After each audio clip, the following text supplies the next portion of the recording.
Kata Allah, "Qul ma anfaqtu min khair." Katakan kalau mereka ingin infak, berikan kualitas yang baik, yang terbaik. Pertama, lil walidain, orang tua. Ini dulu. Coba. Jauh-jauh infak bahkan sampai ke luar negeri dan sebagainya. Enggak dilarang. Tapi lihat orang tua sendiri, dari infaknya belum? Berapa di antara anak-anak yang mengirimkan bukaan pada orang tuanya? Yang mentransfer untuk persiapan Ramadannya? Itu disindir keras oleh Al-Quran di Quran surah 46 ayat ke-15. Bahkan kata Quran, kalaupun Anda sudah sukses dan menikmati kesuksesan itu, mungkin, maaf ya, ini isyarat Quran ya, kesuksesan itu didapatkan bukan hanya kerja-kerja keras Anda. Saham Anda mungkin 30%. 70%-nya ibu yang sering tahajud minta sama Allah nangis. Ayah yang dengan peluh keringatnya luar biasa. Gak apa-apa ya Allah saya mencangkul anak saya yang penting jadi direktur. Gak apa-apa ya Allah saya tidur di amparan-amparan, yang penting anak saya bahagia di kemudian hari. Itu disindir keras. Makanya ketika Anda sukses, doa pertamanya menyertakan orang tua.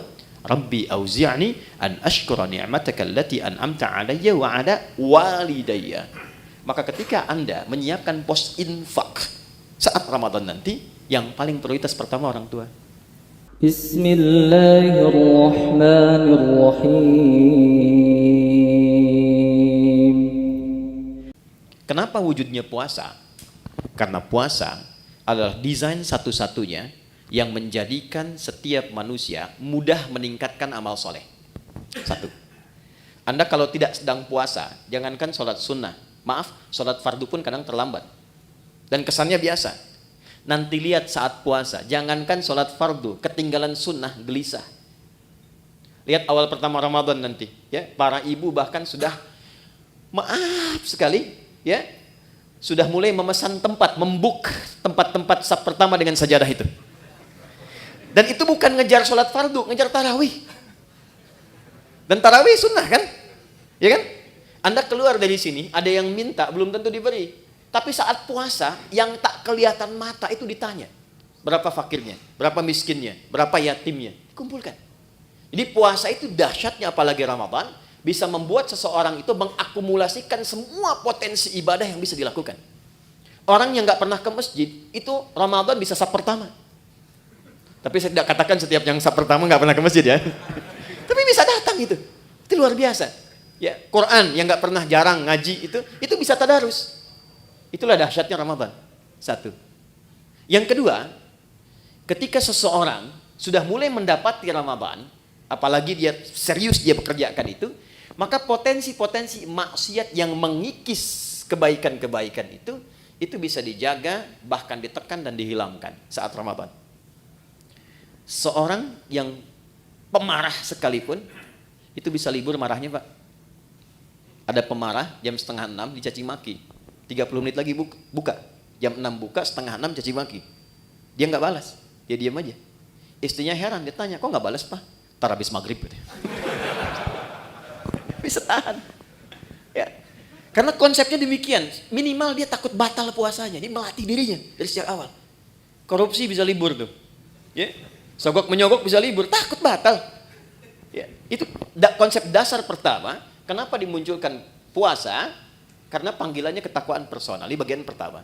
Jadi secara singkat begini, di balik kesibukan dunia yang kita kerjakan, sekali-kali Allah minta kita sadar, ingat kamu akan pulang. Kalau memang belum bisa mendapatkan yang optimal, optimalkan Ramadan. Karena itulah saya cepat langsung ke ayatnya. Ini kalau waktunya panjang, saya bisa detilkan dari setiap huruf Quran. Contoh, waktunya panjang, cuman kesempatannya ini. Yuk, masuk ke Al-Baqarah 183. Saya ambil contoh singkat saja. Ya ayyuhalladzina amanu. Saya ambil satu ini saja. Itu kalimat. Ya disebutkan 361 kali dalam Al-Quran. Itu menunjuk panggilan.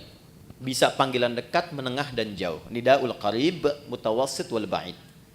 Huruf panggilan di gramatikal bahasa Arab itu ada 14. Tapi yang di Quran digunakan hanya ya. Pemanggil dekat, menengah, dan jauh. Ayyuha disebutkan 150 kali dalam Al-Quran. Ayyunya berfungsi menguatkan pesan, haknya mengingatkan. Alladzina disebutkan sebanyak 1080 kali dalam Al-Quran. Panggilan mencakup semua tanpa kecuali. Laki-laki, perempuan, besar, kecil, dan semua status keduniaannya. Perhatikan baik-baik betapa satu huruf ini kesannya luar biasa. khusus untuk Ramadan. Panggilannya dibuka dengan ya ayyuhalladzina amanu, seakan-akan Allah ingin memberikan pesan yang kuat. Hei semua hambaku, laki-laki, perempuan, besar, kecil yang merasa beriman. Terlepas dari tingkat keimanan kalian beda-beda. Ada yang imannya kuat sehingga merasa dekat dengan Allah. Konfirmasi iman kuat itu begini. Kita kalau ingin ukur iman kita kuat atau lemah, ya, nanti ukurannya di Quran surah ke-8. Ayat yang kedua contohnya. Innamal mu'minuna alladzina idza dzukirallahu wajilat qulubuhum. Insan beriman yang sejati itu ukurannya kalau dipanggil disebutkan nama Allah, itu ada getaran di hatinya, mengonfirmasi. Karena itu diperdengarkan nama Allah setiap hari 5 kali, setiap pergantian waktu di telinga kita. Telinga itu bahasa Arabnya udhun. Jamaknya disebut adzan.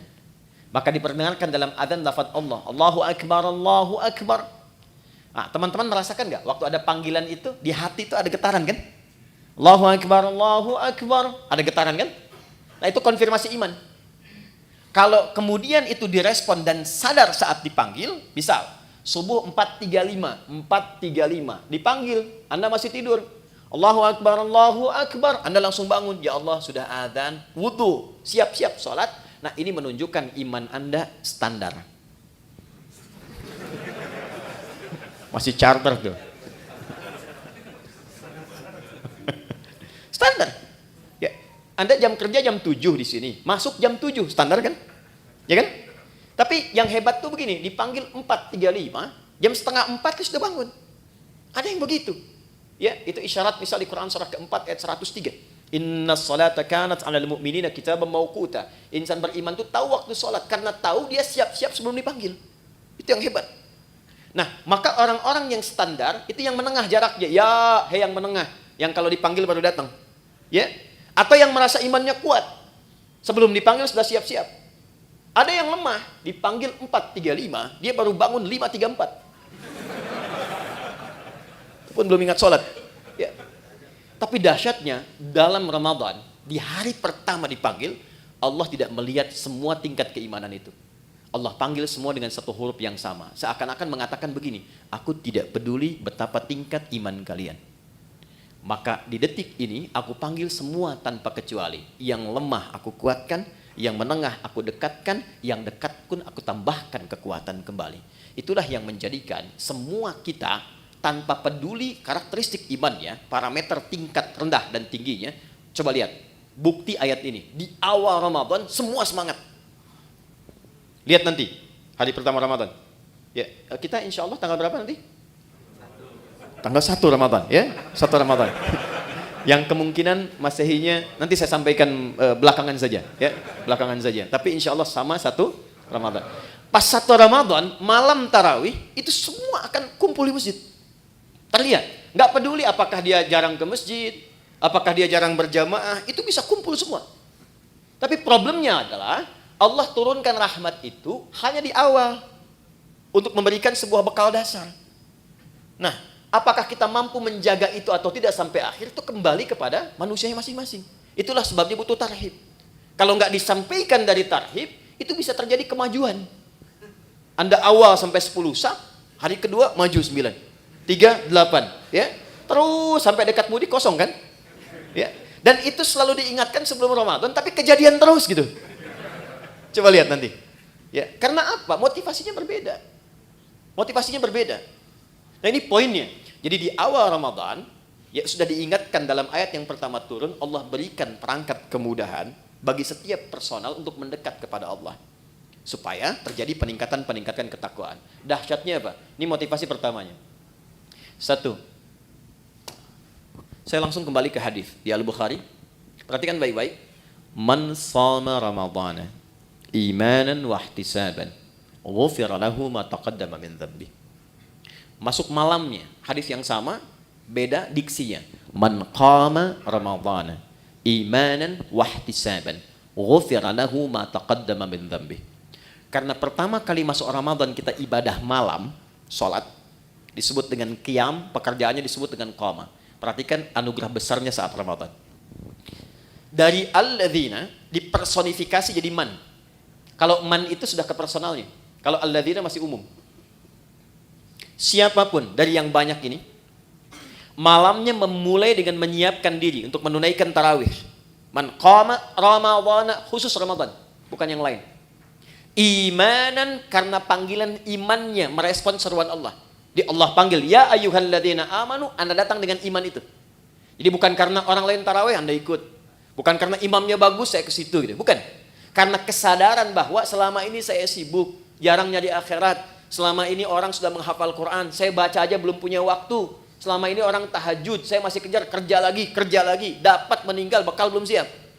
Maka ketika diberikan Ramadan, saya sadar ini peluang saya. Maka dia datang dengan imannya. Begitu datang dengan imannya, dia mengoreksi dirinya. Dia sadar, ya Allah, selama ini saya sibuk, Engkau berikan aku kesempatan sekarang untuk mendekat kepadamu. Lalu dia bacakan kalimat yang Nabi ajarkan kepada Sayyidah Aisyah, Ummul Mukminin. Allahumma innaka afuwwun karim, tuhibbul afwa fa'fu anni. Ya Allah, Engkau mencintai orang-orang yang mendekat kepadamu. Engkau maha mulia yang memaafkan. Selama ini hamba sibuk, hamba banyak berbuat maksiat. Malam ini hamba menenggadah kepadamu untuk memohon ampunanmu. Itu yang disebut ihtisaban. Begitu keluar kalimat itu, memohon ampun kepada Allah, maka ghufira lahu ma taqaddama min dzambi. Sambil ingat dia dosa-dosa yang pernah dia kerjakan, semua kesalahan yang pernah dilakukan gugur. Ini dahsyatnya Ramadan, gugur. Makanya sering oleh Bilal itu saat Ramadan sering diingatkan kan? Ya, yang mengingatkan kadang-kadang saat Ramadan ada di samping imam itu, Allahumma innaka afuwwun karim tuhibbul afwa fa'fu anni. Diingatkan supaya menghadirkan rasa-rasa kenikmatan bertobat kepada Allah. Itu ketika Anda mengucapkan kalimat itu, maaf sekali, disertai dengan keimanan, bukan kalimat biasa. Anda ingat dosa yang lampau, ingat koreksi diri, memohon kemuliaan Allah, ghufira lahu ma taqaddama min dzambi. Semua dosa-dosa yang pernah dikerjakan ditobati di malam itu gugur langsung. Kecuali utang ya, maaf. Utang tetap berlaku, ya. Utang itu harus lunas, bukan dengan taubat jadi lunas, tidak. Ya. Apa faedahnya? Begitu selesai, dosa diampuni, Anda bangkit misalnya, baru takbir, kemudian meninggal, itu Masya Allah. Meninggal di malam itu dengan taubat gugur semua, dapat satu amalan, sudah faqad waqa ajruhu 'ala Allah. Dosanya hilang, amalannya tumbuh. Jadi peluang mendapatkan rahmat Allah di akhirat ke surga ini menjadi lebih besar. Hisabnya ringan. Itu nggak ditemukan di waktu-waktu lain kecuali Ramadan. Kalau bersamaan itu dengan malam Al-Qadar, bersamaan, maka sholat yang pertama ditunaikan itu langsung pahalanya lebih dari 1000 bulan. Bukan sama dengan 1000 bulan, ingat. Ayatnya mengatakan Lailatul Qadri khairum min, khair min itu lebih dari, bukan sama. 1000 bulan itu kurang lebih 83 tahun lah kalau dikonversi. Lebih dari itu lebih banyak. Jadi kalau ada misalnya Anda ngaji tuh selepas tarawih, cuman baca satu ayat misalnya, Nun, pas malam Al-Qadar, itu nilai nunnya lebih daripada 83 tahun. Ada yang seharian bisa baca nun. Ya, dan ingat di hadis Muslim, konsepsi pahala itu kan menutup dosa. Ya, pahala tutupin dosa, pahala tutupin dosa. Ini sholat nih ya, misal selesai sholat, ada yang menggibah dan nggak tanggung imamnya misalnya, ya gitu amat ya bacaannya, si amat aja nggak begitu ya, dia keluar tuh, dibicarakan, itu di hadis Muslim, pahala sholatnya langsung ditransferkan kepada orang yang digibahkan itu. Wa syatama hadza, wa qadhafa hadza, wa daraba hadza, wa safaka dama hadza. Ada yang berselisih, difitnah, itu langsung pindah. Jadi konsepnya yang soleh menutup yang salah. Nah sekarang berapa banyak yang dikumpulkan yang soleh itu? Sementara dari ujung kepala sampai ujung kaki, maksiat seringkali terjadi setiap detik sekarang. Mata udah salah lihat tuh, baru bangun udah salah lihat. Cek WA kan? Niatnya pengen lihat YouTube ceramah, yang keluar iklan yang tak pantas. Ya kan? Dilihat apa dilewat? Ya, dilewat sayang gitu kan? Dilihat dosa, ya. Tapi kan iman yang menguatkan, lewat. Ya, istighfar lisan, astagfirullah. Ya, ingat meninggalkan maksiat itu ada pahalanya. Jadi ketika Anda skip atau Anda palingkan ada istighfar, dicatat pahala. Bukan cuma tinggalkan biasa, itu nahi mungkar. Nahi mungkar itu ada pahala seperti amar ma'ruf. Tapi harus bersamaan. Palingkan istighfar, bukan istighfar nggak berpaling. Astagfirullah. Apa? Ya. Apalagi sini, ini nutup nih. Jadi itu nggak ada kecuali Ramadan. Maka tumbuhkan motivasi, maaf sekali dengan bahasa ini, tumbuhkan motivasi bahwa Ramadan itu adalah momentum kita untuk mengejar husnul khatimah. Itu poinnya. Maka di ujung ditutup dengan kalimat kama kutiba 'alal ladzina min qablikum la'allakum tattaqun. Diharapkan dengan meningkatnya ibadah di bulan puasa ini ada kesadaran personal dalam diri kita bahwa kita satu saat akan pulang, dan bekal pulang itu cuma takwa. Cuma takwa. Karena saat kita roh ditanamkan pada jiwa, itu membawa potensi takwa. Jadi begitu roh masuk ke dalam jiwa kita menjadi nafas, diserap ke dalam bahasa Indonesia menjadi nafas, bisa bernafas tanda kehidupan. Nafas itu kalau sudah masuk ada takwanya. Di mana ditemukan? Quran surah 91 ayat 7 sampai 10. Wa nafsi wama sawaha fa'alhamaha fujuraha wa taqwaha. Makanya potensi takwa itu dioptimalkan dalam bentuk ibadah. Setiap ibadah itu pasti ada takwanya. Kita sholat barusan, sholat itu dibuka dengan kata iman dan takwa. Dzalikal kitabu la raiba fi hudal lil muttaqin. Siapa orang takwa di situ? Alladzina yu'minuna bil ghaib wa yuqimunas shalah. Puasa jelas. Haji, nanti mau haji itu. Itu takwa ujungnya. Al-Baqarah 197, wa tazawwadu fa inna khairaz zadit taqwa. Itu poinnya. Jadi secara singkat, kalau kita dengar kata Ramadan, Ramadan, Ramadan, sandingkan kalimat itu dengan kata pulang. Yuk. Jadi kalau sekarang masih kita abai dengan Ramadan, tanyakan aja, kalau meninggal siap nggak bekalnya? Ya, saya tutup dengan satu bagian pertama ini dengan satu kalimat dari Jibril alaihissalam yang Nabi langsung like, kita wajib share, nggak usah komen lagi. Ya, perhatikan komentar Jibril alaihissalam ketika Nabi akan naik ke mimbarnya. Mimbar Nabi itu ada 3 gundakan, step 1, 2, 3. Begitu naik, kata Jibril alaihissalam, ini ada di Al-Mustadrak karya Al-Imam Al-Hakim Naisaburi. Kata Jibril alaihissalam, raghima anfu rajulin au bu'dan, celaka seseorang dan akan jauh dari rahmat Allah, liman adraka ramadhana falam yughfar lahu, yang sudah disampaikan ke Ramadan tapi tak mampu mengonversi Ramadan itu sebagai rahmat untuk meningkatkan ketakwaan dirinya, sehingga tak mampu diampuni oleh Allah Subhanahu wa taala. Dikasih sehari Anda enggak tobat, ada kedua. Hari kedua Anda enggak tobat, ada ketiga. Tapi 30 hari dikasih enggak tobat-tobat, berapa lama lagi yang waktu yang dibutuhkan oleh Anda untuk mendapatkan rahmat Allah Subhanahu wa taala? Itu poin 1. Pengingatnya saat selesai Id nanti. Dari kata ada ya'udu, tempatnya disebut ma'ad, waktunya disebut dengan mi'ad. Innallaha la yukhliful mi'ad, waktunya. Innal ladzi farada 'alaikal qur'ana laradduka ila ma'ad, tempatnya. Id itu sifatnya. Kenapa di ujung Ramadan disebut dengan Idul Fitr? Bukan hanya mengembalikan ke waktu kita makan lagi, Idul Fitri, tapi mengingatkan bahwa satu saat kita akan pulang, dan pulangnya membawa jiwa yang suci, yang penuh dengan nilai ibadah. Ya, illa man atallaha biqalbin salim. Nah, itu ditunjukkan setiap kali selesai puasa. Berbahagianya di Indonesia ini, kebiasaan Id ini muncul. Mudik kan? Ya kan? Mudik itu kan pulang ke Udi kan? Pulang ke kampung kan? Dan yang pulang, itu berani pulang kalau punya bekal. Saya pernah tanya pada seseorang yang nggak mudik, kenapa Anda nggak mudik? Nggak punya bekal, Ustaz? Nggak punya bekal. Tapi yang punya bekal, itu semangat pulangnya luar biasa. 3-4 hari sebelum pulang, udah siap-siap. Dan dia telepon ke tempat yang akan pulang. Maka di tempat itu ibunya, saudaranya udah siap-siap ngecat rumah. Makanan diada-adakan, siap penyambutan. Kadang-kadang kan terjadi yang luar biasa ya. Luarnya seperti kaleng biskuit, dalamnya rangginang kan. Saya nggak sebut nama produk supaya nggak endorse ya. UMKM nggak apa-apa gitu. Itu semua disiapkan. Dan yang akan pulangnya, itu saking bangganya, walaupun kendaraannya kecil, bekalnya banyak. Motornya kan bebek kan, tapi bekalnya singa kan.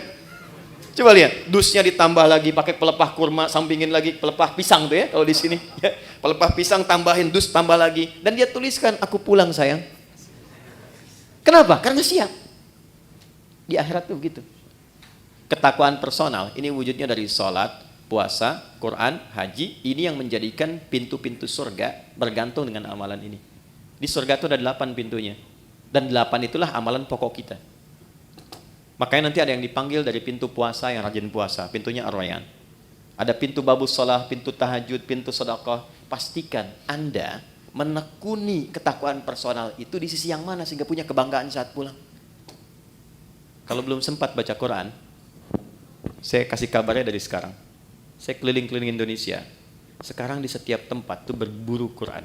Dari mulai anak-anak kecil yang 3 tahun, 4 tahun, 5 tahun, bahkan yang kata orang gak bisa melihat, matanya buta. Saya selalu katakan Allah tutup peluang matanya untuk melihat maksiat. itu mereka pun sudah mulai menghafal Quran. Dan banyak di antara mereka juga punya kesibukan. Ada yang tempat ber-AC, nyaman, tenang, enak, dengan semua fasilitas belum mampu mendekat kepada Allah, maka bandingkan dengan orang-orang yang kerja di lapangan. Ada satu tempat, istrinya itu suka ngambil suluh, suaminya kerja serabutan. Tapi kalau orang datang ke situ, itu Masya Allah, semua yang terbaik dihidangkan, makanan, ikan dan sebagainya. Dan istri akan mengatakan, Alhamdulillah, Abi itu kalau pulang Allah kasih uang banyak sekali. Berapa sebulan? Ya kalau nggak 500, 700 ribu. Tapi tahu kan Anda, istrinya hafal Quran 30 juz dan suaminya 7 riwayat. Dan mereka bekerja dalam diam. Dunianya hasanah dan mereka menyiapkan akhirat yang sangat dahsyat untuk pulangnya. Karena di antara yang diparadekan oleh Allah untuk pulang itu, dan diperintahkan malaikat berjajar di setiap pintu surga menyambut, itu ahli Al-Quran. Makanya Ramadan kita punya kebiasaan mendalami Al-Quran, salah satunya untuk itu. Nah, jadi kita lihat spirit pertamanya itu. Jadi nanti saat akan ke Ramadan, siapkan agendanya dari sekarang. Ini kurikulum yang Nabi ajarkan. Ya, mohon maaf dari sekarang. Rencana mau berapa juz khatam nanti? Mau berapa juz hafal? Jangan tanggung, 30 juz pasang target hafal Quran. Maksud saya begini, kalau target 30, nyangkutnya kan jelas, 28, 27, kan 3 juz ya. Kalau cuma 1 juz kan targetnya, nanti nyangkutnya kan nggak jelas tuh ke bawahnya. Dari sekarang siapkan. 1, sedekahnya, ya. Kemudian sholatnya, sholat sunnahnya dari sekarang bikin. Menunya keluarkan semua. Nanti checklist, minimal salah satu pernah dilakukan. Ya, checklist 1, 2, 3, selesai Ramadan, demi Allah saya katakan, rasakan pasca Ramadan, apakah ada perubahan, peningkatan ketakwaan personal ini setelah selesai menunaikan puasanya. Nanti cirinya pada bagian ketiga. Saya cepat, saya punya 5 menit lagi. 2, ada jenis kedua disebut dengan ketakwaan sosial. Ayatnya ke 187, lihat ujungnya. La'allahum yattaqun, dari taqiyah. Kalau tak itu Anda, kalian, personal. Kalau ya dibicarakan dia. Kalau dijamakkan tambah di ujungnya, yattaqun, mereka. Jadi bukan hanya membentuk secara pribadi untuk kita, tapi interaksi dengan lingkungan sosial kita. Hablum minan nas, hablum minal makhlukat. Maka, ciri orang yang berhasil puasanya bukan hanya baik secara personal, tapi implementasi kebaikan personal itu bisa dilihat dari perbuatan baiknya dengan sesama. Makanya saat puasa, anjurannya bukan sekedar meningkatkan ibadah pribadi. Pernah dengar hadis ini di At-Tirmidzi?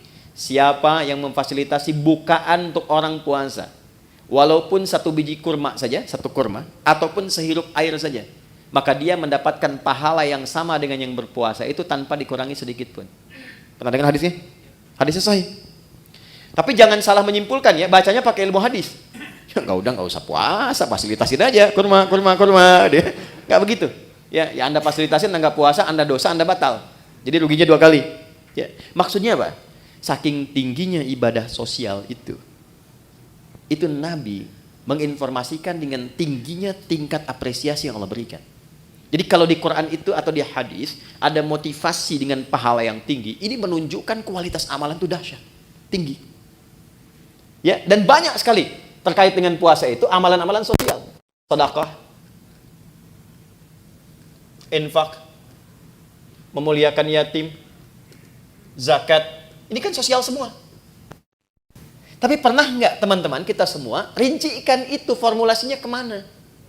Contoh misalnya, kan ada zakat, ada infak kan? Baik, zakat itu untuk siapa? Infak untuk siapa? Ternyata skema infak itu dia ada 2 tuh, ada infak wajib, ada infak sunnah. Yang wajib itu untuk keluarga, disebut dengan nafkah namanya. Ya, maka kewajiban kita memuliakan istri, memuliakan anak, cari sekolah yang mendekatkan dia dengan Allah, cari pakaian yang menutup aurat supaya Allah senang, ya, gambarannya. Itu wajib dan ada pahala. Kalau antum kerja sekarang berangkat ke sini, diniatkan untuk nafkah karena menaati perintah Allah, Quran surah 4 ayat 34, ya kan? Itu setiap langkahnya ada pahalanya, teman-teman. Jangan dikira biasa. Dan kalau antum rajin tahajud, itu dibimbing untuk meningkat karirnya. Quran surah 17 ayat 79 sampai 80. Ini agak cepat aja karena kita sedikit lompat-lompat. Saya balikan, itu nafkah pertama. Niatkan sebagai ibadah dan antum pun akan terjaga. Kalau diniatkan ibadah, antum gak akan terjebak korupsi. Malu lah masa ibadah berbuat kotor. Ada orang minum bir misalnya pakai bismillah. Bismillahirrahmanirrahim, berkurang dikit dah dosanya gitu kan? Enggak ada. Ya. Orang kalau mau korupsi juga kalau sedang merasa ibadah nggak mungkin dilakukan. Dia akan terjaga. Nah, tapi yang terkait dengan Ramadan ini, saya mau tarik ya. Nih, ke infak sunnah. Saya perhatikan banyak mencarinya keluar dulu. Padahal konsep dasar utamanya adalah ke dalam dulu. Quran surah kedua, ayat 2:15. Mungkin ini agak baru. Yas'alunaka madza yunfiqun. Mereka bertanya kepada Muhammad SAW, apa yang akan diinfakkan dan kepada siapa? Kata Allah, qul ma anfaqtu min khair. Katakan kalau mereka ingin infak, berikan kualitas yang baik, yang terbaik. Pertama, lil walidain, orang tua. Ini dulu. Coba jauh-jauh infak bahkan sampai ke luar negeri dan sebagainya, nggak dilarang. Tapi lihat orang tua sendiri, sudah diinfaki belum?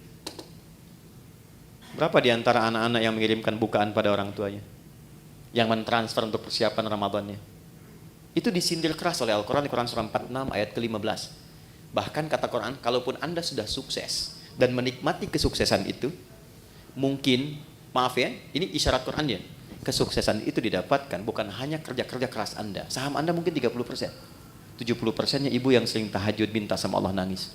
Ayah yang dengan peluh keringatnya luar biasa. Gak apa-apa ya Allah, saya mencangkul anak saya, yang penting jadi direktur. Gak apa-apa ya Allah, saya tidur di amparan-amparan, yang penting anak saya bahagia di kemudian hari. Itu disindir keras. Makanya ketika Anda sukses, doa pertamanya menyertakan orang tua. Rabbi auzi'ni an ashkura ni'mataka allati an'amta 'alayya wa 'ala walidayya. Maka ketika Anda menyiapkan pos infak saat Ramadan nanti, yang paling prioritas pertama orang tua.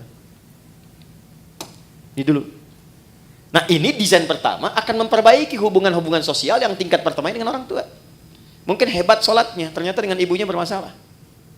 Ya, hebat puasanya, sunnah dikerjakan, dengan ayahnya belum selesai masalahnya. Tuntaskan dulu. Ini skemanya. Wal aqrabin, kerabat terdekat. Nomor 2. Wal yatama, baru naik ke anak yatim. Wal masakin, baru orang miskin. Wabnis sabil, orang-orang yang kesulitan. Setelah itu, baru nanti yang umum, yang fi sabilillah. Banyak sekali cabangnya, bisa kita kumpulkan. Nah, singkatnya adalah, mumpung sekarang kita masih di bulan Sya'ban, dari sekarang disiapkan, nabung dari sekarang. Berapa anggaran infaknya nih untuk skema sosial untuk Ramadan? Setiap hari keluarkan misalnya 1, 2, 3, support A, support B, support C. Karena yakin Ramadan itu dengan sendirinya pasti akan meningkat. Pasti disiapkan oleh Allah.